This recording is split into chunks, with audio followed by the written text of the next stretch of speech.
Hello and welcome to the Backfield, the running back analysis podcast. I'm Big Italy 42. He is Jason Gobo at JGobo11, talking about some of your top plays for running backs for this week, week 13 coming up, and your top running back on the season actually, and it's really not even particularly close. Adrian Peterson this week you've got him listed as your top play, facing off against a Seattle defense that is an intimidating defense, kind of in name alone.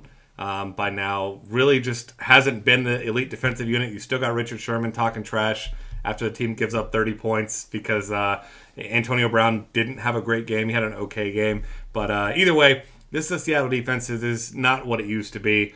For whatever reason, Adrian Peterson, one of the few workhorse backs in the league that truly are going to get 20-plus touches every single week. And while it doesn't seem like a great spot, I mean, he is this offense. And we saw for a little while, passing game with Stephon Diggs kind of got going, but I mean, really, it's Adrian Peterson, and go ahead and try and stop him because no one else has had much success either.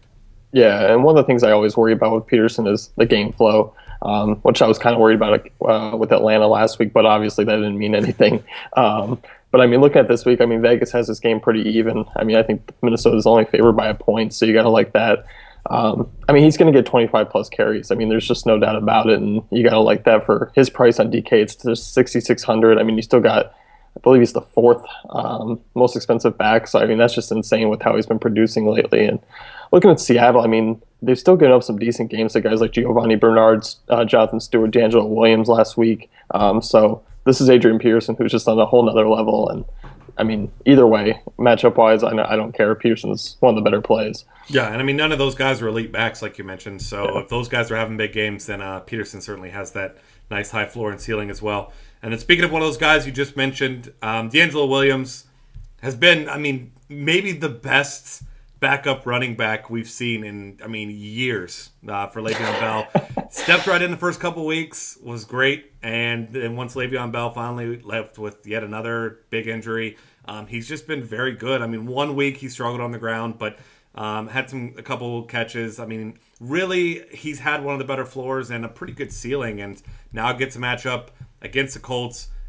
Big game for both teams, really. Both teams fighting for their playoff lives, and Colts more so in their division, of course, and the Steelers more for the wild card. But this is a big game here, and Williams, I mean, involved in the passing game now too, which is something that he really wasn't in Carolina so much. But now, I mean, stepping more and more into that Le'Veon Bell role each week, and it's hard not to like him here.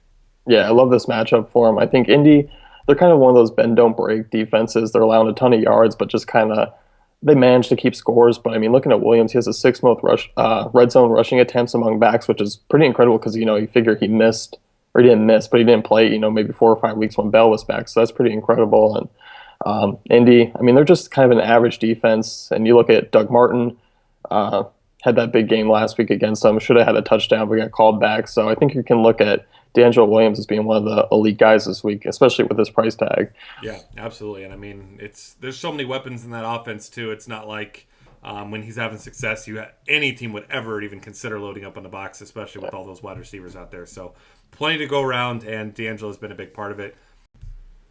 Next up, LeSean McCoy against Houston here, and LeSean McCoy looking finally like the old LeSean McCoy that we all know and love, and Houston obviously getting a ton of pressure on the quarterback. J.J. Watt is just absolutely unstoppable at this time, so not going to be a whole lot of time to throw in the pocket, but that's perfect for a guy like LeSean McCoy, who has looked good running the ball. He's looked great in the passing game as well, and I mean, in the open field, there's few better running backs, really few better players at any position than him, as far as elusiveness in the open field. So LeSean McCoy, no reason to believe that he can't continue his great run that he's on right now against this Houston defense.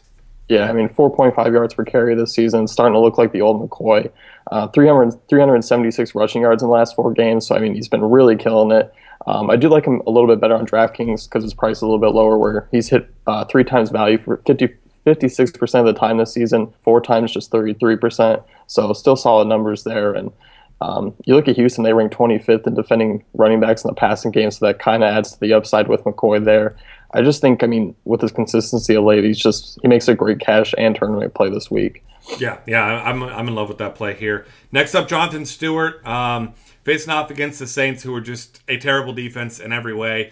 Stewart's been the guy who unfortunately, he's got Cam Newton under center, which means sometimes you're going to get your goal line carries vultured because all Cam Newton really has to do is just kind of lean forward or jump if he feels like it. I mean, he loves to get his goal line carries, which is unfortunate for Jonathan Stewart, but he's still a big part of this offense, and they don't have a lot of consistent passing targets outside of really Greg Olsen. So Jonathan Stewart's still a guy that's going to be heavily involved, and if game flow dictates this one the way that Vegas and we all expect it to, then this should be a game that Carolina's up in the second half and running the football, which means great things for Jonathan Stewart.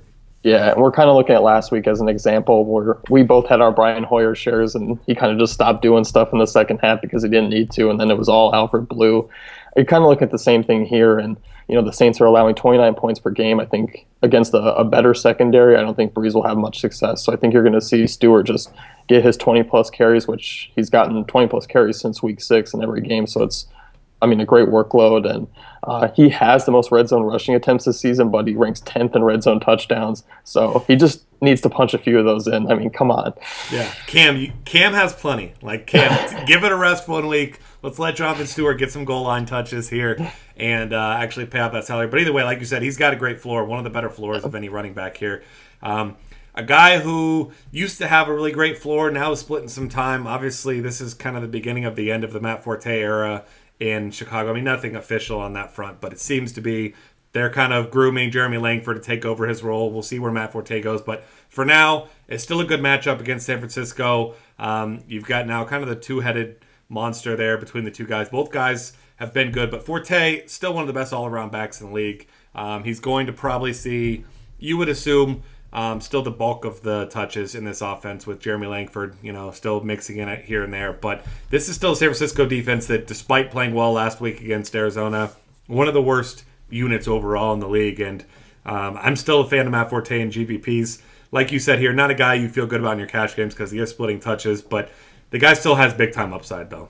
Yeah, I think if you're looking at the matchup-wise, you definitely can take both these guys into consideration because Langford got the touchdown last week. Forte didn't, but still Forte had a decent game against the Packers there. But, he's a higher-priced running back than Adrian Peterson on DK this week, so his ownership should be completely low. But I know the matchup drives up his upside. The price makes it kind of hard to toss him in tournaments, but I do like him as a GPP option because he's going to be super low owned, and anyone against the Niners I'm a fan of. Yeah, if you're going the contrarian route, he seems like the great way to go. Next up, a guy who was the opposite of contrarian last week, Buck Allen, Javorius, whatever you want to call him here, didn't get the workload that we all anticipated against the Browns. Not sure exactly why, but ultimately somehow worked out for the Ravens, ruining their draft pick just a little bit by beating the Browns here last week. But Buck Allen now last week he faced the team that was allowing the most rushing yards in the league. Now he's facing the team that is now allowing the most rushing yards in the league. So, he just continues to be in great spots. Miami, just a complete mess on offense and defense. Seemingly their best days on offense is either a big first quarter and then you do nothing because you just kind of coast, or get behind big and then have a huge second half. Such an inconsistent team, but the one thing that's been consistent is this defense has been bad, especially against the run. So Buck Allen, like you said here, take the ball out of Matt Schaub's hands and get Buck Allen the ball. Please. 12 carries, that's ridiculous. He rushed for 4.6 yards per carry last week against Cleveland, and a great spot again this week against Miami. Really, this guy should be seeing 25 touches this week. If Baltimore knows what's good for him, I know they have nothing to play for, but still, be smart. Come on, get Allen the ball. I love his price still on both sides. I think he works well in the passing game. We saw where he bounced off 2 tacklers for Cleveland as they looked like a JV team out there. So he's definitely going to probably find the end zone. I know Vegas has this one as a low total, but these defenses are just horrendous. Yeah, the Browns, or the Ravens, I should say, already won the Super Bowl of the Browns versus Browns. So, that's all they really had to play for now. So now moving on, it's kind of develop your young players like Buck Allen moving forward. So no reason to believe that he shouldn't get a lot of touches. But, as we saw this past week, nothing a certainty with him. Next up, David Johnson. He's a pretty certain option to get touches this week. However, it's not a good matchup against the Rams. One of, if not the best front seven in football. Chris Johnson hurt. Andre Ellington hurt. Chris Johnson out for a long time. Ellington, I don't know if it's official how long he's going to be out yet, but he's banged up as well. So Now we've got David Johnson, who has actually had, I think it's 8 touchdowns on the season. He's been getting looks. He's been a big play threat. He's been a nice goal line back. He's kind of been doing it all, but sharing the load with 2 other guys. Now, with everyone else taken out, I mean, maybe he had something to do with it. Maybe he didn't. But now it's his job. So, tough matchup, yes, but he should be the workhorse here this week. Yeah, and if you look at the matchup, of course, on paper it doesn't look good, but over the last 3 weeks, the Rams haven't looked good either. I mean, I know Peterson's obviously a different back, but he rushed right through him. You look at the Bengals, they torched this defense last week. Jeremy Hill had a nice game, and you kind of look at Johnson, the way he works in the passing game as well as the run game. At his price, I mean, he's not going to have to do much to really surpass value there. And I love in the passing game, he has the 4th most passing targets on the team as a second, third string back, whatever you want to call him, with that 3-headed running attack they have there. So I think for the price considered, I mean, he's definitely worth a shot in GPPs. And I mean, even on 3,400 on DK, you can make an argument for cash game play on DK.